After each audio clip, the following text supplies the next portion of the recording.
Welcome back, everybody. I'm excited to introduce our final presenter of the day and for the 2022 Institute,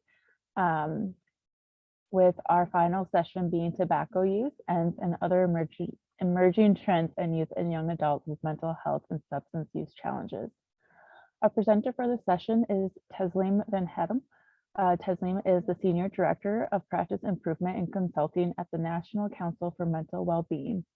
Taslim is a public health and social work professional with more than 15 years of experience in program design and implementation, training and technical assistance, design and delivery, and facilitation in interactive meeting design with public health departments, public health agencies, schools, community-based organizations, and community health organizations such as community behavioral health organizations, addiction treatment organizations, school-based health centers, community health centers, and federally qualified health centers.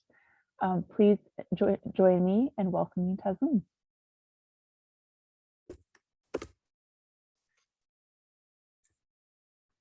Wonderful. Well, thanks so much. I'm going to go ahead and share my screen, hopefully get this presentation up. And then could someone just give me a good old facilitator thumbs up if you can see my screen right now?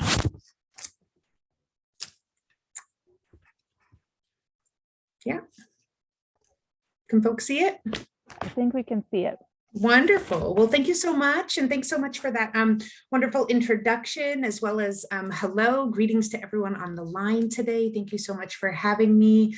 My name is Taslim Van Hedem. I'm a Senior Director of Practice Improvement at the National Council for Mental Wellbeing. I go by she, her, hers. And yeah, I'm so excited today to just spend a little bit more than an hour talking to you about tobacco use, about electronic nicotine delivery systems, and then also just trends as those really intersect with youth and young people, young adults, and where we see some real key intersections with mental health and substance use challenges, or behavioral health, which I tend to use a little bit interchangeably. Today, I'm just going to give you that sort of overview around tobacco and behavioral health. And I feel like that's really critical to help us ground us in the way in which we see the impacts of tobacco just across the entire lifespan, starting with young adulthood or youth, and then young adulthood into adults. Then I'll really get into more around vaping or electronic nicotine delivery system, ENDS, which I use interchangeably, and then that overall intersection, right? Youth, mental health, as well as vaping. Please feel free to ask questions that might come up throughout the session today. We'll have some time at the end for some Q&A that I can go over. And then I'll probably be asking you a couple questions within the chat, just so that I can get an idea of who and who's on the line and how you're doing this work in your community. I have the really unique and distinct pleasure of, in addition to being a Senior Director in Practice Improvement at the National Council for Mental Wellbeing, also serving as a Senior Director for the National Behavioral Health Network for Tobacco and Cancer Control. It's a tobacco control network that's funded by CDC's Office of Smoking and Health and the Division of Cancer Prevention and Control. We do a ton of work at the intersection of tobacco and behavioral health disparities, really seeking to eliminate disparities amongst priority populations. Please feel free to check us out. We have so many resources, trainings, and other ways to support you in your work. Couple notes. I'm so glad I just joined and was able to hear about half an hour of the last talk, and particularly as I start this really talking about a note on language and terminology. We really try to frame everything at the National Council around mental well-being, that thriving regardless of mental health or substance use challenges, grounding utmost in recovery, that recovery is possible around both tobacco and tobacco-free recovery, as well as substance use. That when I'm talking today, I'm really specifically talking about commercial tobacco use, right? Commercial tobacco and nicotine products such as ENDS, and all reference to smoking and tobacco is referred to that commercial tobacco, and not the really incredible ways that sacred and traditional use of tobacco by American Indian and Alaska Native communities was also just presented to us today. So that distinction is really critically important. When I start my conversations, first and foremost, around the intersection of tobacco and behavioral health, tobacco use, whether it's young people or adults, I think we really need to take one step back and really think about this within the social determinants of health and from a health equity perspective. Traditionally, when we think about tobacco use and mental health, we think about it from this traditional addiction discourse and programming, which means I am trying to address the individual health behaviors of one individual and their smoking behaviors. But today I want us to take a step back and realize that we need to be thinking about this at sort of the environmental level, the organizational level, and then that interpersonal or personal behavior level, if we really want to take a health equity approach around tobacco control. And then ultimately, if we really want to see some success in supporting cessation efforts.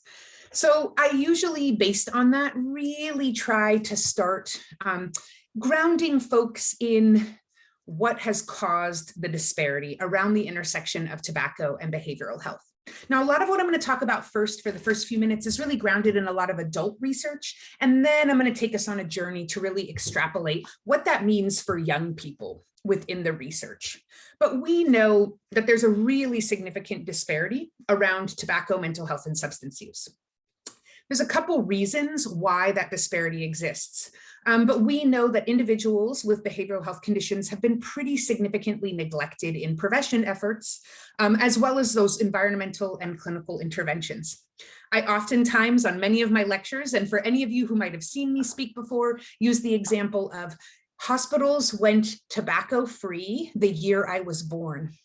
That was almost 4 decades ago, and yet still behavioral health facilities continue to not have the same tobacco-free policies that hospitals across our nation have. So we can see a pretty significant disparity in those environmental approaches. We also know those disparities are really caused by the predatory practices of big tobacco, so targeted advertising, cheap and free cigarettes to psychiatric facilities, a lot of the blocking of those smoke-free policies. And then, of course, really funding research that perpetuates the myth that cessation is too stressful and could negatively impact overall behavioral health conditions. I'm going to talk a lot about the limited and the high rates of how ACEs and trauma also play into this. I think that's really critical when we start having conversations about young people too, and you'll know a little bit more why in a few minutes. And then ultimately, limited access to high quality care.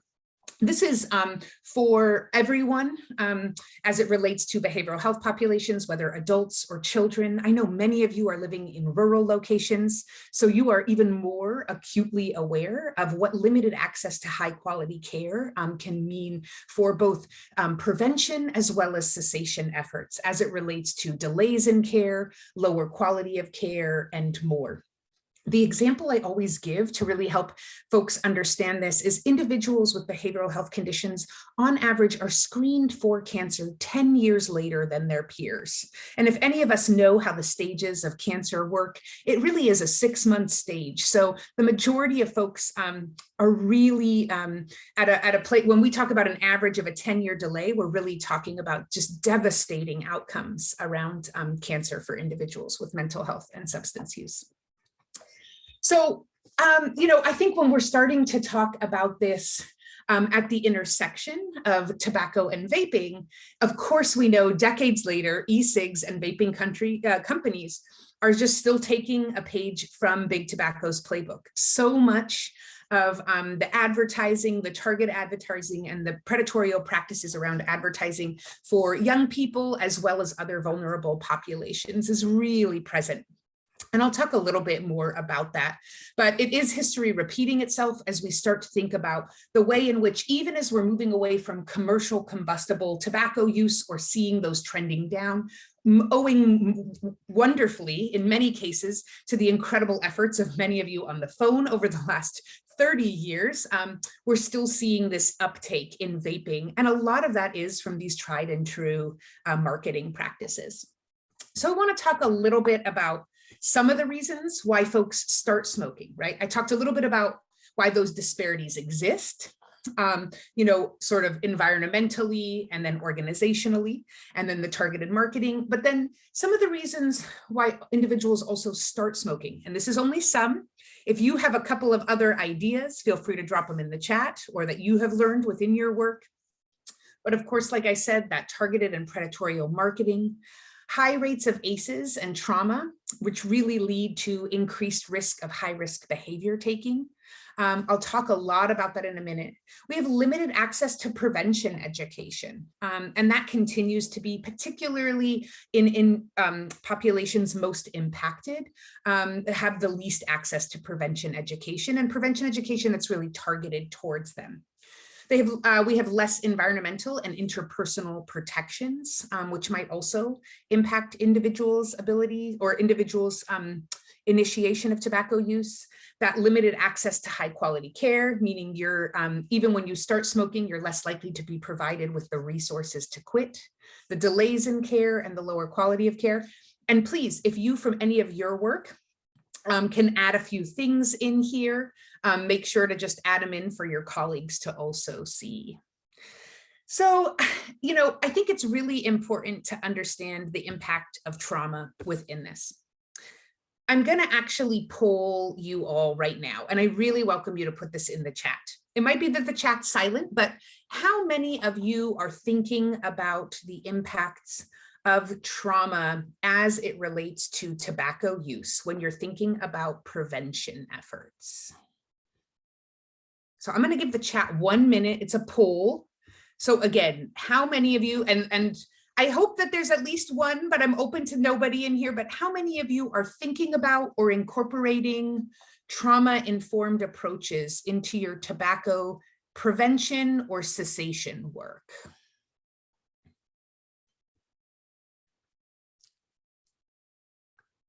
Yeah, great. So I'm really excited to see that there's some folks starting to think about this, right? So, okay, fantastic. I'm really glad. I'm really great. I'm glad to see this. So,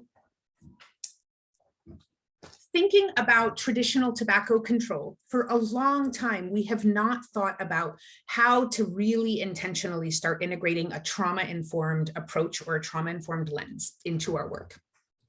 But the impact of trauma on mental well-being is really clear, right?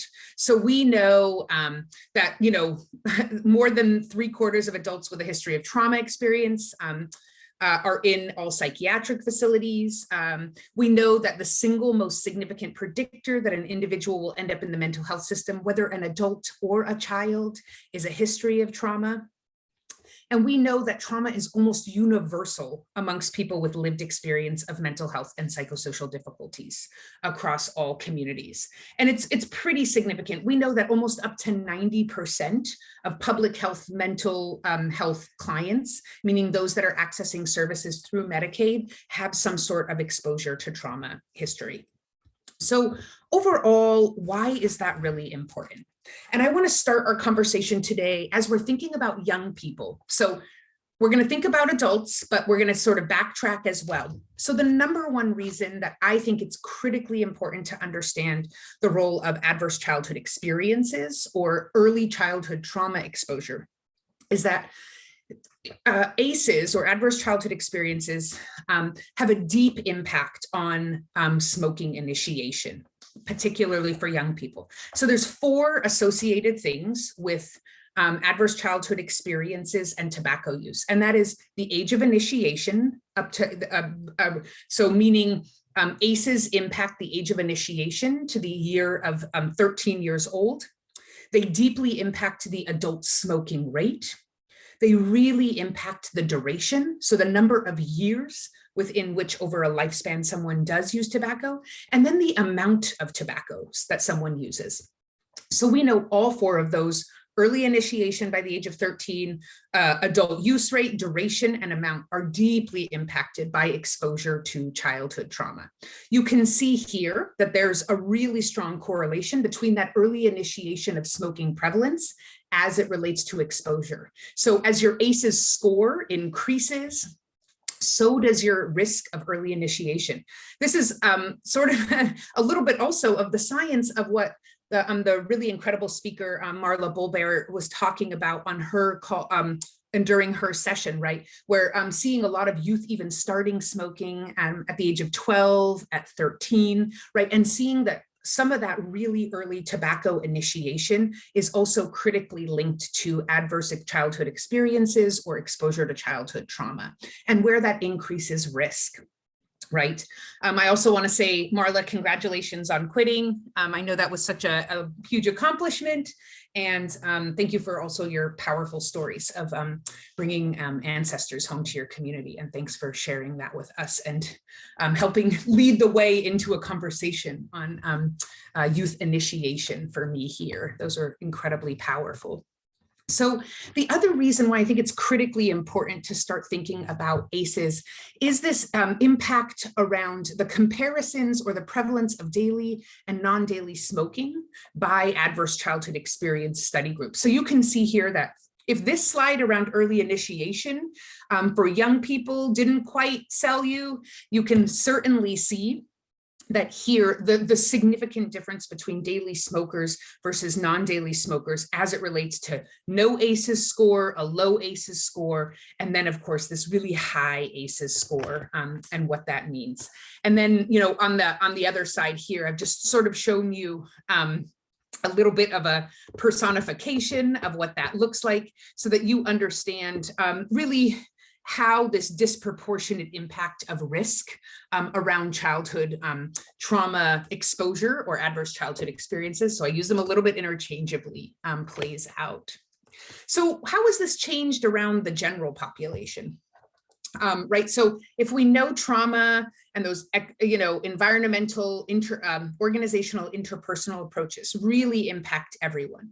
We know that within the general population, as opposed to the individuals with mental health and substance use conditions, that we have put an incredible amount of effort since 1964 around access, education, shifting of social norms, policies, and funding. So much of that has been done by, I'm sure, real, true tobacco veterans on the call today. Many of you might have been in this field for 10, 20, 30 years. You have led this, this huge tide change in the way that we engage in public health and tobacco work. Unfortunately, despite really knowing that there's such significant impacts around tobacco use, we know that that is disproportionately understood, but also applied to individuals with behavioral health conditions, both young people and adults alike. I oftentimes really ask people to ground in finishing the sentence. I can't tell you how many grants I've read or headlines I've read or articles I've read where it says individuals with mental illness die on average 5 to 25 years earlier than those without mental illness. And we rarely finish the sentence, which is due to complications from smoking related illnesses. This is especially important when we start to think back on that initiation rate.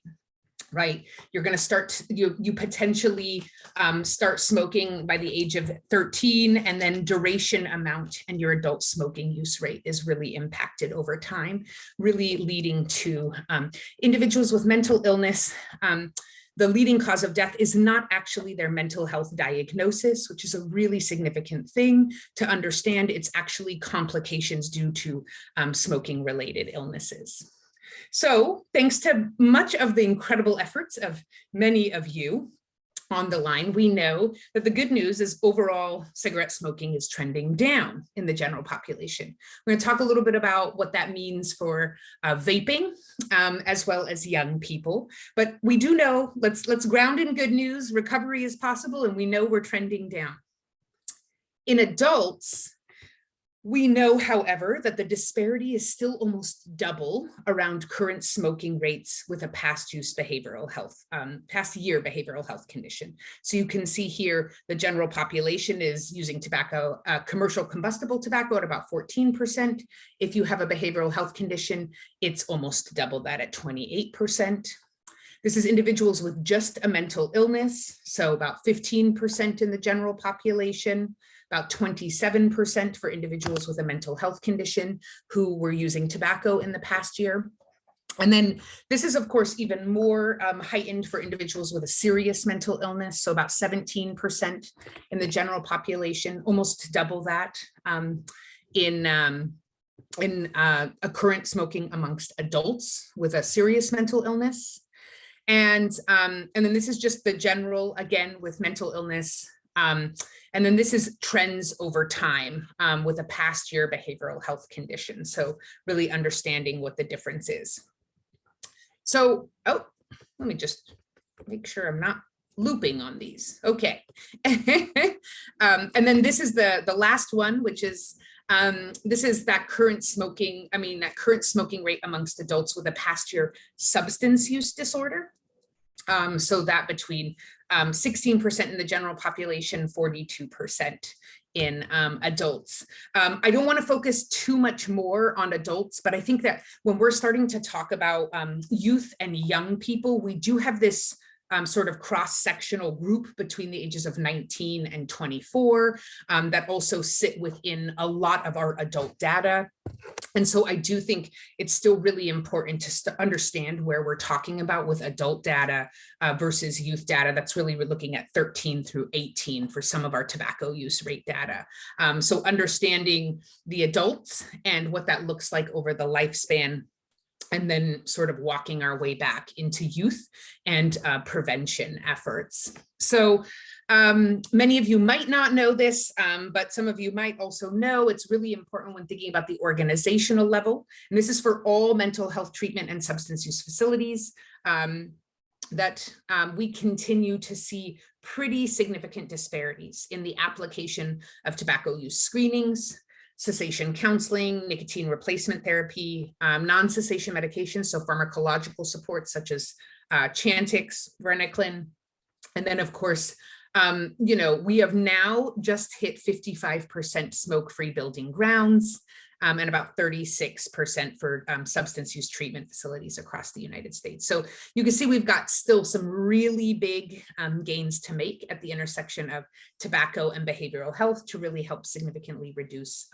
some of the disparities that we see. This is especially important because we know that individuals are more than 2 times more likely to quit for good with the help of tobacco cessation medications and counseling services. But if we're only looking at those cessation medications and counseling services being applied less than 50% of the time, so sometimes at 47% and then sometimes at 30%, we know that we're really denying folks that 2 times greater likelihood of a successful cessation support or cessation attempt. And we also know that the majority of individuals with mental health and substance use challenges want to quit smoking.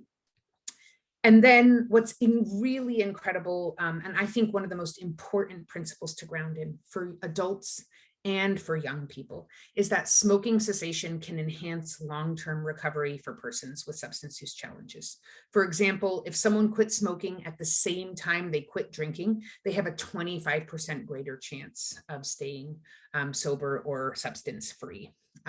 So, even knowing that, and that's a 25% greater chance, is a huge opportunity within which to greatly support individuals with behavioral health conditions, despite a lot of rhetoric to the opposite. So that was a lot. I'll take a little pause and a breath, but at least I wanted to make sure that we started to ground you, most importantly, in a couple of things: what's caused the disparity around tobacco and behavioral health, right? How that looks across the lifespan with young people, but also adults. What have been some of those causes, right, around trauma, access to care, and then differentials in treatment, prevention and treatment. And then, of course, like really what we know works, despite that not fully moving into the application of it. So I want to, pause and then, remind folks they can ask any questions throughout, and then move us on to thinking about like emerging trends and where we see the work and this work specifically living at the intersection of emerging trends, but then most importantly, young people too, right? And so I want to give sort of an overview of electronic nicotine devices and nicotine addiction, really talk about ends use trends amongst adults and youth, health risks and other considerations, and then some resources and best practices. So many of you also might be total experts already within this, but when I'm talking about electronic nicotine delivery systems, or ENDS, vapes, vaping, electronic nicotine devices, all of it sort of as one, you can see here it's all categorized under that label of ENDS. ENDS are a non-combustible tobacco product, as many of you know. These products, they use an e-liquid that contains nicotine, as well as varying compositions of flavoring, propylene glycol, vegetable glycerin, many other ingredients, oftentimes ones that, you know, we've seen have caused some pretty significant lung disruption. And then, of course, this liquid is heated to create an aerosol that a user inhales. Right. You can see the parts of one here. And then I think, you know, we know that they come in many shapes and sizes. Most of them have a battery or a heating device and a place to hold a liquid within them. And then we know, as I said, they're usually, you know, they usually include some sort of flavoring that's turned into an aerosol. And then we know that many of them, like here, are made to look like cigarettes or cigars, pens, USBs, everything. I know many of you within tobacco control have had many conversations about what these look like over the last few years and the impacts of that. So what makes ENDS so tempting and addictive, right? And so this is going back to that initial piece around risk and trauma. I'm going to talk a little bit about risk too in a few minutes as it relates to the emerging young person's brain and the adolescent brain and some brain development pieces. But it's really thinking about, there is this sort of lethal combination at the intersection of risk with young people, exposure to trauma, which increases high-risk behaviors and high-risk behavior taking, coupled with advertising, the flavors, and ultimately nicotine addiction, right?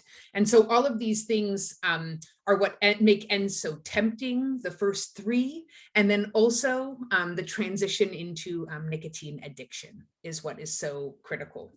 So I think it's really important to note, as I said before, we're also seeing these pieces around predatorial marketing. I said we've taken a page book from the previous work around big tobacco, and that certainly is the case now, right? We know that e-cigarette use amongst youth is rising, very much in line with as e-cigarette advertising grows. And you can see, this is only looking through 2014, but we can really see a strong correlation, as we have seen with commercial combustible tobacco. And I think it's really important to know that when you're looking at young people, the rates of exposure to cigarette ads is about 68% in retail stores, about 40% on the internet, about a little bit less than 40% on television, and then about 23% in newspapers and magazines. So the most significant exposure is still going to be in those retail spaces, and then within internet exposure, as you're thinking about targeted prevention activities. Again, as I said before, you know, advertisements and posters, particularly in those retail spaces, are just one way that the vaping industry really targets our communities and young people specifically. And then, of course, other examples of vaping industry marketing tactics, which many of you likely over the last 10 years have started to see really develop, is that of offering scholarships, creating buzz on social media platforms, a ton of sponsoring of youth-friendly events such as musical festivals and other cultural events, and then of course appealing flavors for young people. So we continue to see that. You know, I'm not going to play this video, but there's a long history of marketing to the marginalized that we continue to see play out. I'm going to leave you with some really strong resources at the end of this, as well as 2 new campaigns that have just been developed specifically looking at supporting young people around vaping and ends cessation, parents and adults and caring adults around young people to really understand the intersection of stress, mental health, and vaping, as well as the resources. So, so we know that within vapes, there's e-liquids or e-juice, and we know that flavors is just one of the ingredients in e-liquids, but it is a significant advertising incentive. And we know that these vape juices really usually include nicotine and many other additives and chemicals. And then when heated, it becomes an inhalable aerosol, just so you know the mechanism through which it's delivered, and it releases new chemical substances and trace metals that go into the user's lungs. We do know that one of the most dangerous parts of these e-liquids is the unpredictable list of ingredients, often combined with other substances. And, of course, most notably THC, but of course, we know from previous years, although we've seen a downturn in this in the last 2 years, EVALI, which many of you knew, right, the dangers of mystery ingredients, and we knew that there was significant additional things within ends and within those, those juices, or the e-juices and the e-liquids, that were really strongly linked to the EVALI outbreak, most importantly, like vitamin E acetate. But knowing that there's such a significant inability to track so many of the critical components that are within these e-liquids is really significant. So I want to also just talk through, right? We think about vaping as e-liquids or a different mechanism than traditional commercial combustible tobacco use. And yet I really want us to sort of take a step back and remember that it's not the e-juice that is addictive. It's not the cigarette that it's addictive, right? All of these things actually come back to nicotine dependency and nicotine addiction. And so with the presence of nicotine, that's what we're actually talking about as the critical addictive substance. So we know that nicotine works by really stimulating the prefrontal reward system of the brain, which is the part of our brain which determines importance and reward value of experience. This cannot be understated enough. And I think what's really critical is that nicotine containing devices, whether that is a combustible commercial cigarette or an e-cigarette, produces brain changes similar to those caused. So whether you're using that or when using an end or an electronic nicotine device, it produces the same brain changes that those that are also caused by other nicotine sources. So even if you think there is a difference in the product, the actual way in which your brain is stimulated and understands the product is similar between an electronic nicotine device or an electronic nicotine delivery system and that of a commercial combustible cigarette. It's also the same with a nicotine lozenge, right? So nicotine, regardless of which the delivery system that is occurring, still stimulates the same prefrontal reward systems of the brain. Here you can sort of see a little bit of the way in which we know, right? Nicotine is delivered by smoking, it travels to the brain, it activates those nicotinic receptors that stimulate the release of dopamine. Dopamine's released, leading to those pleasant feelings of calmness. And then when that dopamine level reduces, it leads to withdrawal symptoms of stress and anxiety. And then the withdrawal symptoms actually trigger the desire for another cigarette. I think it's really important for folks to show or to understand this sort of process around nicotine dependency and addiction, even when talking about ends. And then to know that researchers have found that when when regular users of e-cigarettes consumed vaping following 14 hours of abstinence, it's a smaller sample size, they exhibited the same changes in brain function from somebody who had the same symptoms of withdrawal from commercial combustible tobacco, right? So I want to talk a little bit more about the specific intersection, of course, with ends and behavioral health. So individuals with behavioral health conditions, so that's mental health and substance use, account for about 40% of all traditional cigarettes smoked by adults, but they also are really vulnerable to high e-cigarette use. So individuals with behavioral health conditions, particularly depression and anxiety, are about twice as likely to have tried e-cigs, 3 times as likely to be users.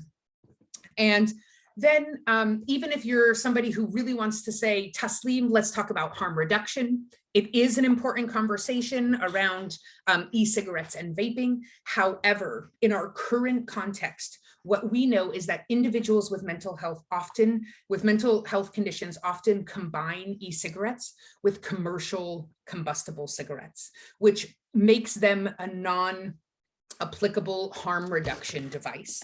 And I think that's really also important when you're thinking about folks that have limited economic means. So that might be individuals and adults with serious and persistent mental illness, or, but this can also mean youth, right? And so when youth might not have the same economic parity, there is more of a risk of combining e-cigarette use with concurrent use of traditional combustible cigarettes, owing to, again, not necessarily the preference of the tool, but also ultimately that nicotine addiction.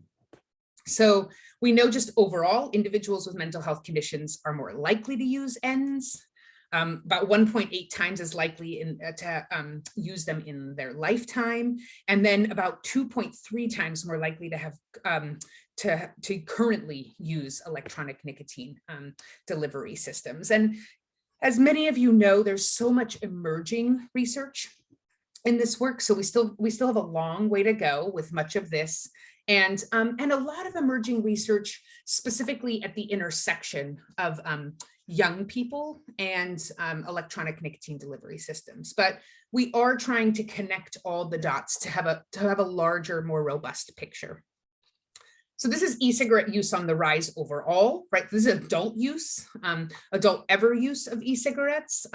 Now, we might see that some of these might shift. We might see some downtrends and some uptrends owing to COVID. There's both, folks predicted that there'd be a downtrend because of lung health with COVID. We also saw a real uptick in tobacco use rates because of anxiety, right? So there's a lot of, I don't know if you're sort of a public health data nerd like myself, you're probably just waiting to see what ends up being some of the definitive data sets around the last 2 years and what we can actually say about that, whether it's going to really shape trends moving forward or whether they're just point in time data observations. But I do think it's really important to look at the trends over time.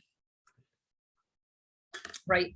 So this is, I think it's important to really note the electronic cigarette use based by population. So you'll see that there's a higher rate in men versus women. Then you're going to see this really significant increased rate in ages 18 to 24 for adults. So this is also why you see I'm grounding in a lot of the adult data. And I'm grounding in the adult data because, as I said, some of our youth serving data, we're going to have that 13 to 18. You're going to have access to that data.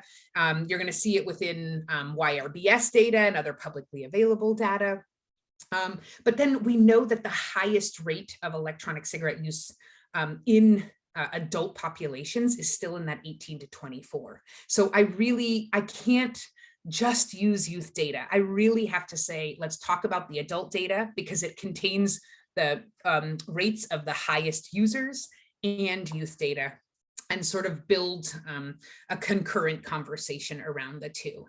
Then we also can see at the intersection of race and electronic nicotine use or electronic nicotine delivery system use, right? So the highest rates are absolutely going to be in non-Hispanic white users. But I think I always really also encourage folks to look at what is the rate or the disproportionate burden carried by communities of color. So while you have a singularly higher rate in maybe white young people, you're also going to see that when you combine youth of color, Hispanic, Black, and Asian, in this case, we do not have Native American, American Indian, Alaska Native on a lot of national data sets. We know there's some significant challenges and data equity issues around that.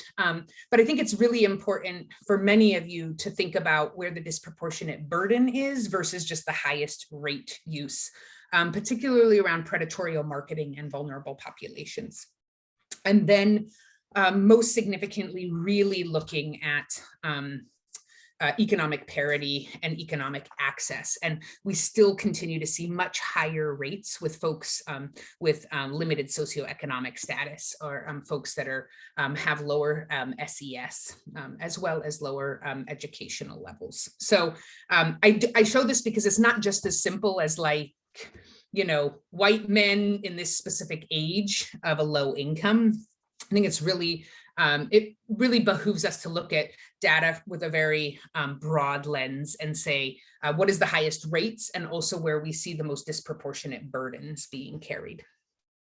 So this is, of course, emerging trends around adult use. I'm not going to go into this that much, except to really point out in this upper right-hand corner, we're seeing a pretty significant increase in the rate of adult use in that age of 18 to 34 and where that sits. And then I'm going to talk a little bit about what that really looks like as it relates to young people most specifically, right? So this is emerging trends amongst youth use of ENDS. And again, we're a couple years behind in the research. We'll see where it lands. But I think it's really important to note, you know, as you're seeing here, just where these emerging trends sit, and that we're continuing to just see the average annual pretty significant uptake, and that the national use rate of e-cigarettes, many of you who feel this on the day-to-day on the ground know, continues to climb. So similar to that conversation around adverse childhood experiences, ACEs, and early childhood trauma exposure, we also know there's some pretty important things to know about youth development and nicotine dependency.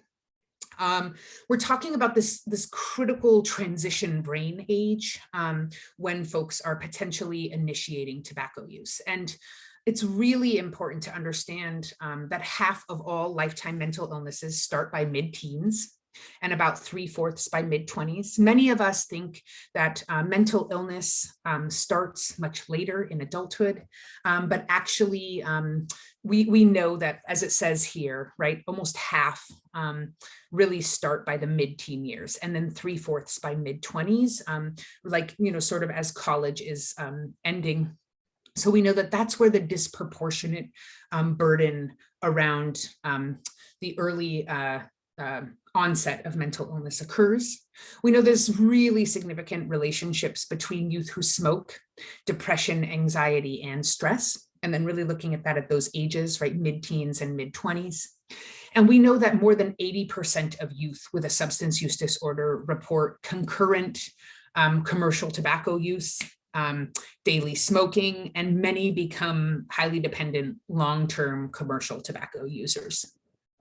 This is particularly prevalent within individuals with substance use disorders. And so we know that many of the adults that are in seeking substance use disorder treatment, or that we see within treatment settings, report very, like I said, pretty significant duration of tobacco use owing to early youth initiation, much higher adult smoking use rates overall, and then really significant and much higher amount of use, which really makes, really adds to the complexity around treatment, right?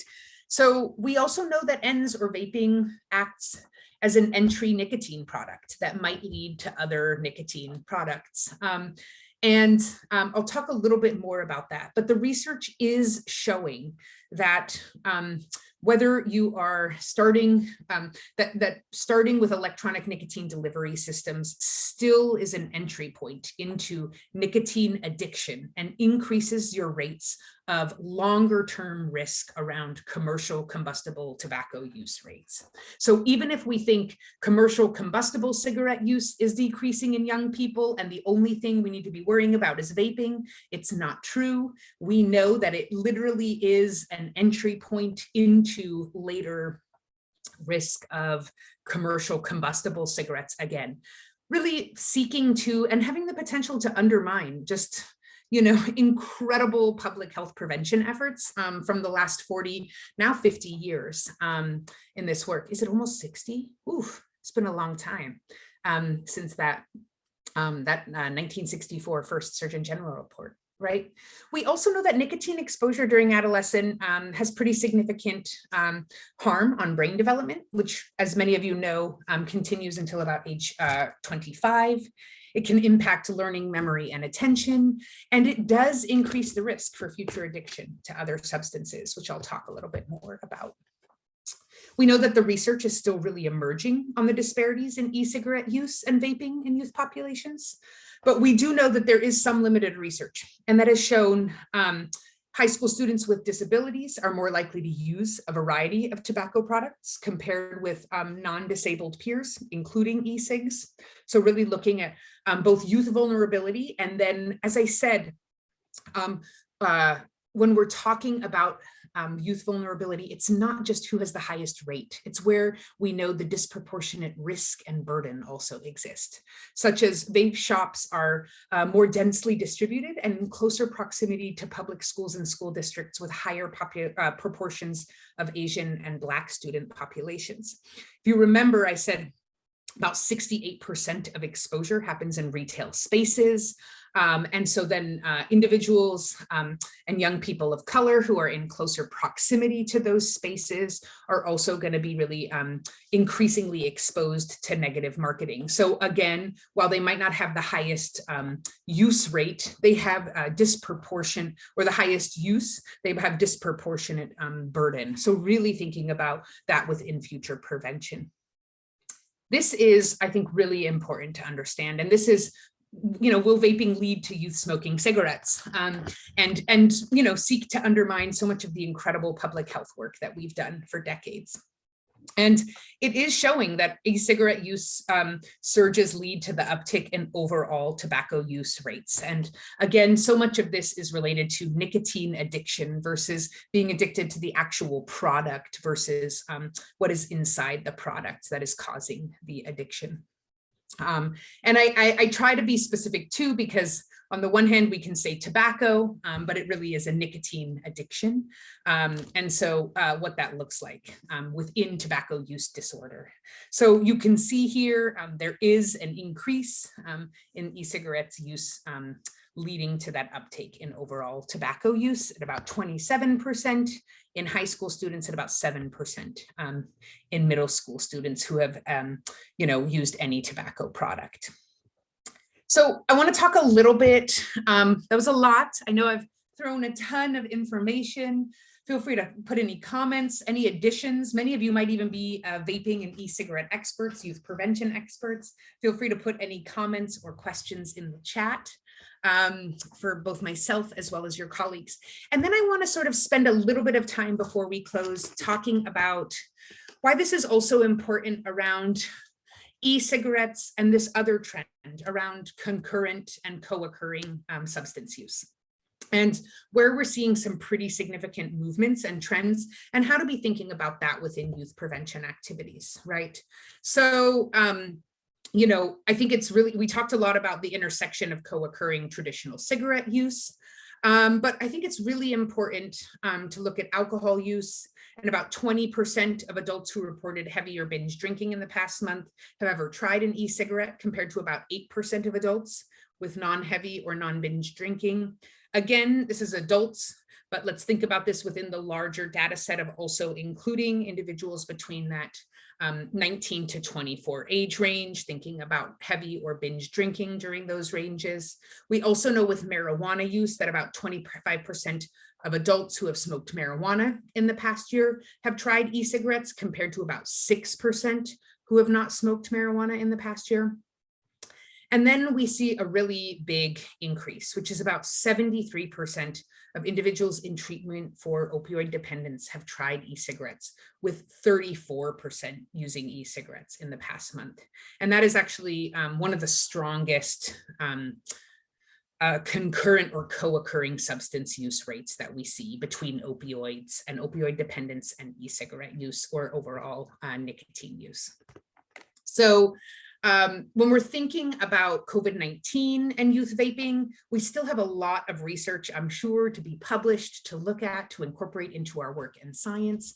But we do know that COVID-19 diagnosis was really strongly associated with youth vaping. We know that a COVID-19 diagnosis was 5 times more likely amongst ever users of e-cigarettes, about 7 times more likely among dual users, and then about 6.8 times more likely amongst past 30-day dual users. So we just know that overall, right, we continue to see heightened exposure to nicotine and other chemicals, and that really adversely affects lung function, right? We know that young people report vaping to lessen stress. So 81% who have used e-cigarettes said they started vaping to decrease stress, anxiety, and depression. And then, which ironically, we actually know that it can significantly increase it. And much of the association is falsely associated to nicotine withdrawals versus an increase in actual anxiety symptoms. But we also know that about more than twice as many frequent users agree that it's okay to vape for stress relief compared to non-vapers. And this is a pretty significant association between youth perceptions around stress and vaping. And I think that's really important. You know, somebody put in the comments that they're talking about trauma and stress. And then some of the campaigns that are coming out right now also really focus on that. But we do know that nicotine use actually, whether through smoking or vaping, can increase stress levels. And despite the perception that it's okay to vape for stress relief, adolescent cigarette smokers are significantly more likely to report greater stress levels than those who have quit smoking or e-cigarette use, right? So, this is a little bit more of that understanding the pleasure components around the brain on nicotine, right? And how it enters the brain. It causes the release of those pleasure-inducing chemicals. When it doesn't get nicotine, those chemicals aren't released, and this leads to craving and ultimately more tobacco use. But if you're looking at this leads to craving section, this ultimately is where oftentimes we have a false association between what is a craving for nicotine and where we think tobacco helps alleviate anxiety symptoms. Because what you're actually relieving is the temporary craving from a nicotine withdrawal.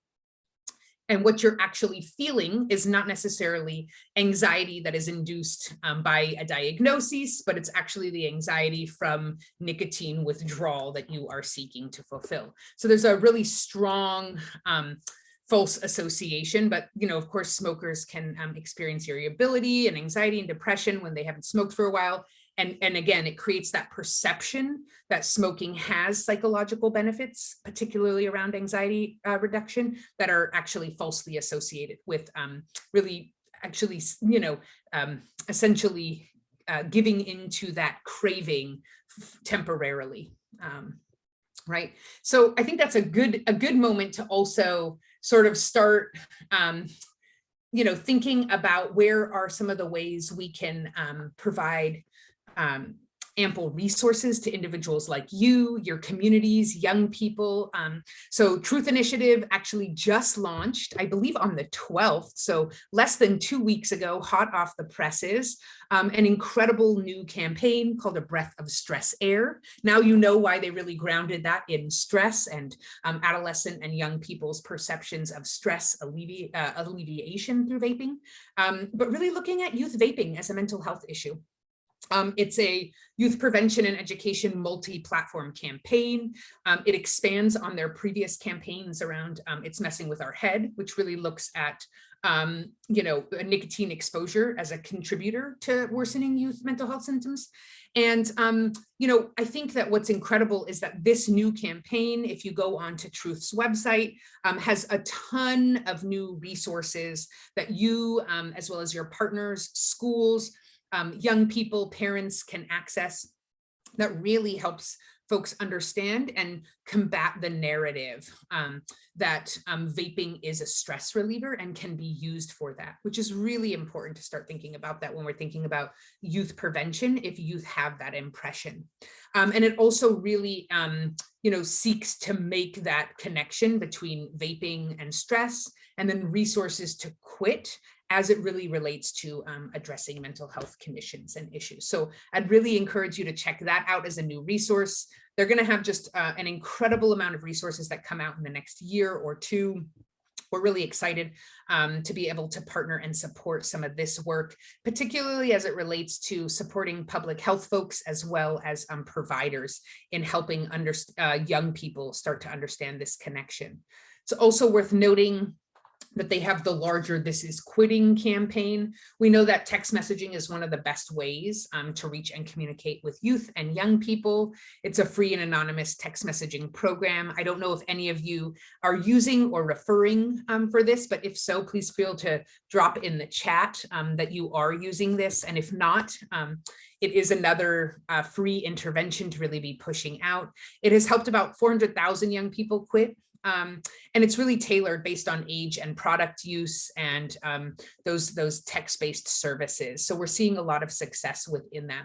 It's really important to also look at this, and I'll tell you why in a second, because we continue to see limitations around the ways in which we can apply some of the traditional evidence-based interventions that we know are tried and true with adults, that we don't have the same amount of coverage and resources and application knowledge for young people. So when we do think about recommendations on addressing ENDS use amongst young people, we really recommend adapting screening tools such as screening or experts, right? Screening to brief intervention and referral for services, for treatment and services. But so Youth Expert is a pretty important one. And they have a brief scanner for tobacco, alcohol, and other drugs. And they also have ENDS questions. So there's some resource guides, but we'd really encourage folks to start thinking about using Expert for young people. Of course, there are these traditional other evidence-based interventions around counseling, pharmacotherapy, and other NRT supports, certain limitations depending on the age, what's indicated for young people at different ages and different clinicians and their comfort level with providing things, as well as coverage based on age and pharmacotherapy for young people. So that's where we still continue to see some challenges. We know there's some really critical need to engage in conversations about the risk of ENDS use with youth and their support systems. And then, of course, partnering with youth serving stakeholders to expand cessation. So I want to close us out in just a few minutes, but I do think that it's worth noting right before I get started, or right before I close us out, that the other big important issue, which I started talking a little bit more about the overview with the problem with co-use, but I want to talk a little bit more about it as it relates to a few specific substances so that you've got some grounding in your prevention work moving forward. And that is, that we, like I said before, about more than 80% of youth with a substance use disorder report current tobacco use. Most report daily smoking. And then, and then, of course, that leads to that highly dependent long-term tobacco use. I think it's really important. I started talking about co-use of alcohol, but I think really grounding in a couple of substances, most specifically opioids and marijuana, and what the impacts of that are. And again, addressing tobacco dependence, that piece that I said really far at the beginning, but is so important when we're seeking to have a recovery-oriented approach, is that addressing tobacco dependence during treatment for other substances is really associated with a 25% increase in long-term abstinence rates. And that is so important when we're looking at this with 80% of youth with a substance use disorder also using tobacco. If we take those 80% of young people with substance use disorders and we simultaneously seek to address their current tobacco use rate, we have a 25% increased chance of supporting them in longer term recovery. And that is so critically important as a support mechanism for young people, knowing that they can be given 25%, or that they have such a significant higher rate of success when provided with these dual treatments. And so it's one of those things where it's like, if you're thinking about youth serving behavioral health systems, mental health and substance use treatment systems that are serving pediatric as well as adolescent, as well as young adults, really helping them to think about how they are combining tobacco-free facilities and increased evidence-based interventions around tobacco use to really give young people a much greater chance at long-term recovery from both tobacco as well as the substance that they are receiving treatment for. I just can't overstate it enough. As you can tell, I'm super passionate about it. And I'm also deeply passionate about it because I believe that many people who go into treatment do not and are not told that they have a 25% increase in their recovery outcomes if they simultaneously engage in tobacco cessation activities. And I feel like it's a big part of the equation that's left out that can help our young people both quit smoking as well as engage in overall recovery from substance use. I also know that nicotine and opioid addiction are mutually reinforcing, and it makes individuals with opioid use disorder more likely to smoke, and that tobacco use is a strong predictor of prescription opioid misuse, and that adolescent exposure to nicotine has been shown to increase susceptibility to opioid addiction in adulthood. So again, rooting in those ACEs, we know that ACEs and trauma is a huge risk factor for smoking and opioid use initiation. Individuals who experience several of those ACEs are more likely to report substance use disorders. Like I said, there's a mutual reinforcement between nicotine and opioid addiction, a lot of emerging science on that, but we do know that that adolescent exposure increases susceptibility, and that there's a strong link between the neurobiology of nicotine and opioid addiction. And that, again, recovery is possible, and that the smoking cessation is associated with those longer-term abstinence following treatment for opioid use disorder. This is something we're not necessarily talking about at the intersection of the opioid overdose crisis that many of you, unfortunately, are also facing within your communities, and where your efforts around tobacco control are ultimately critically important to supporting the opioid epidemic as well, and especially within young people and the prevention aspect, knowing there's that strong link. So I know I don't have that much time, but I wanted to at least leave these here so folks can understand that smoking is linked to hastening the onset and increased intensity of pain, and then pain's been shown to motivate smoking behavior. There's a lot that we could spend time on at the cycle of this, as it relates to increased dependence on tobacco, pain, and smoking behavior, but I wanted to at least leave it for you all so that you understand the reciprocal relationship between pain and smoking, which oftentimes can lead to an increased risk of illicit prescription opioid use. And then, of course, just really helping folks understand that daily and intermittent smokers are about 3 times more likely to report past use non-medical prescription opioid use. So we see some pretty significant associations. There's also some really strong associations with cannabis, and I think this is important to note as we're going to see continued trends around cannabis legalization in our country.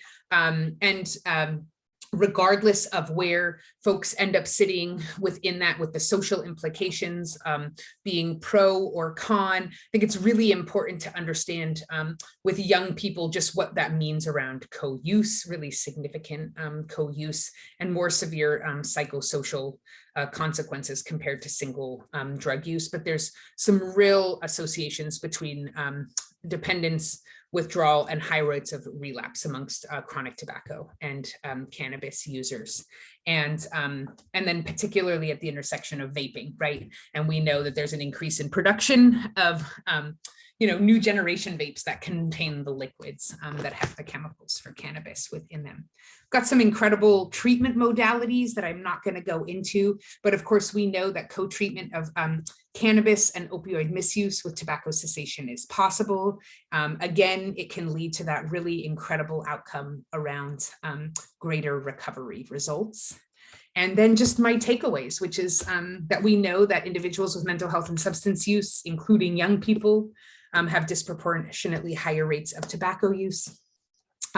We know that individuals, even young people with mental health and substance use challenges, are less likely to stop smoking than those without these conditions. However, they want to quit and they can quit when given proven interventions, counseling, FDA-approved medications, some of those resources that I really talked about specific to vaping, text-based programs, and other tobacco-free policies. I left you all with some other resources as it relates specifically to adolescent vaping, but hopefully, as I pull this down and look at the chat, you start to you've better understood the intersection overall of tobacco and behavioral health use, then where vaping comes in and the impacts of vaping, and then really the intersection of youth vaping, youth vulnerability, mental health and substance use, and what the overall outcomes are, both for young people, implications for prevention, and then realizing that even if we're talking about youth, we know this carries across the entire life course and continuum. So how much we need to be focused, so much of our prevention efforts on early intervention, thinking about this as a critical intervention point for both adolescent vaping and commercial combustible tobacco use.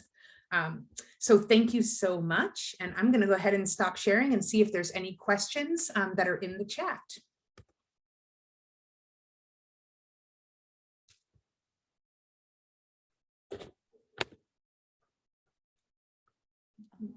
They might be working on it, but I did have one that was sent directly to me, so I'll ask you that.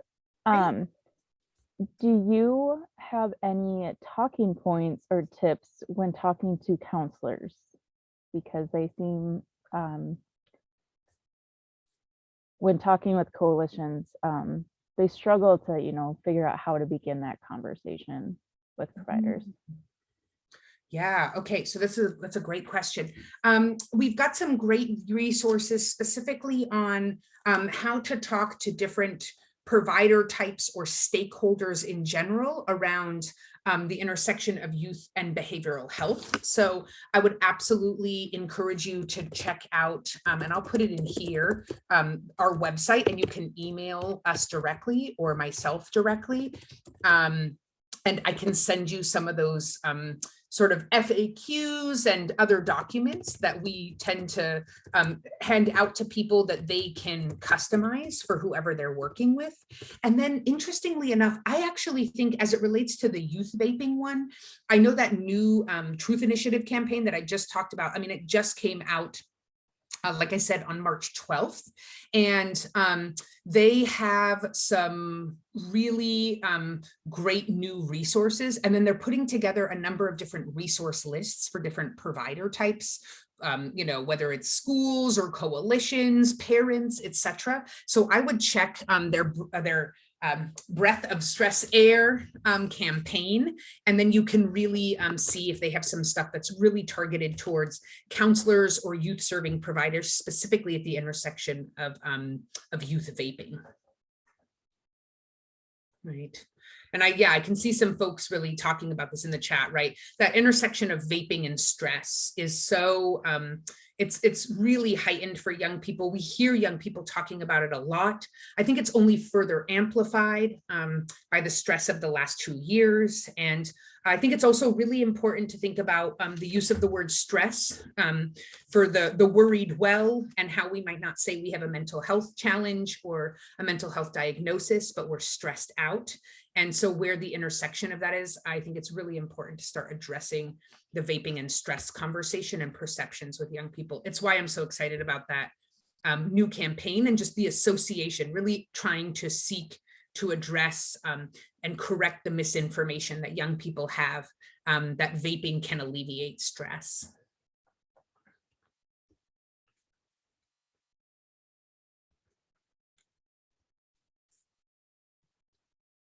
there any other questions?